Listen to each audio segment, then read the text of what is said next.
Hello, my name is Robert Lauren Lester II. I am a victim of organized harassment, organized gang stalking. All right, so these videos are going to come through in increments, and some of them are going to be out of order because what I'm going to be doing is documenting step by step how things began, and then I'll number them later for you guys to go through them.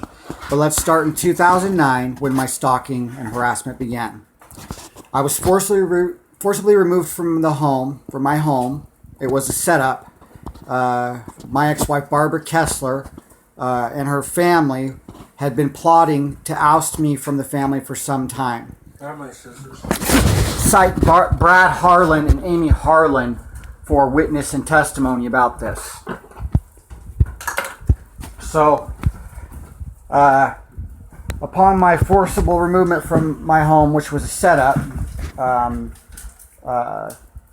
my wife and her family and Barbara's friends, my ex-wife, and Barbara's friends and church members set out to defame me and ruin me.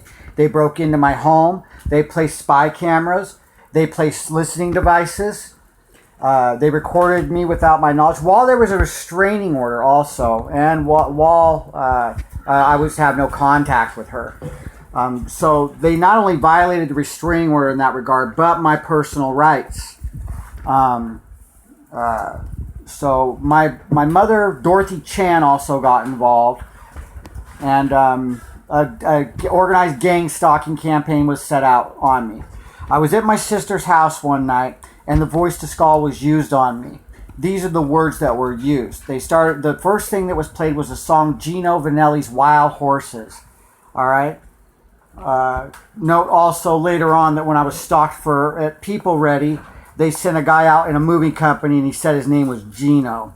The moving company was a farce. The guy was a farce. It was a psyop. Anyways, so Gino Vanelli Wild Horses is playing, and I'm trying to figure out where it's coming from, but I can't.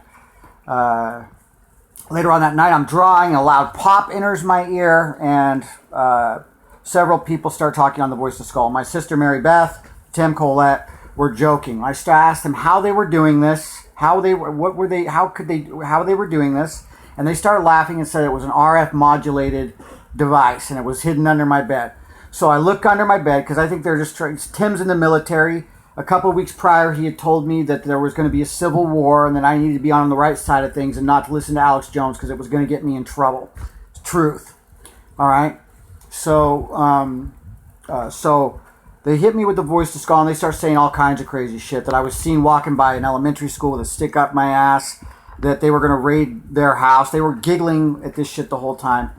They were going to raid the house. They raided the house and took my sister's hemp dress. So I ran down to Lifeways and I start telling. Oh, they told me that I was going to have to register as a sex offender also.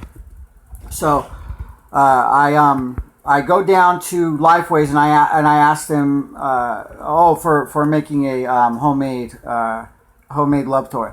Anyways, I went down to the authorities and I asked them if that was in fact illegal. And they said no, it's not illegal. Okay, I told counselors, and then they gave me a phone number in my head, all right, to call. So I wrote the number down, and I wrote verbatim down what was being said in my head to the counselors.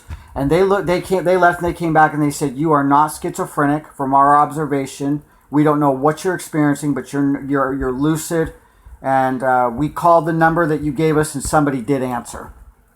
Okay, and they were terrified. They were freaked out by the experience.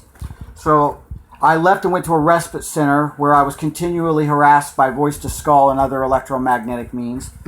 And I called my friend Brad to come get me. So Brad comes and gets me, and we are followed by a van in Ontario.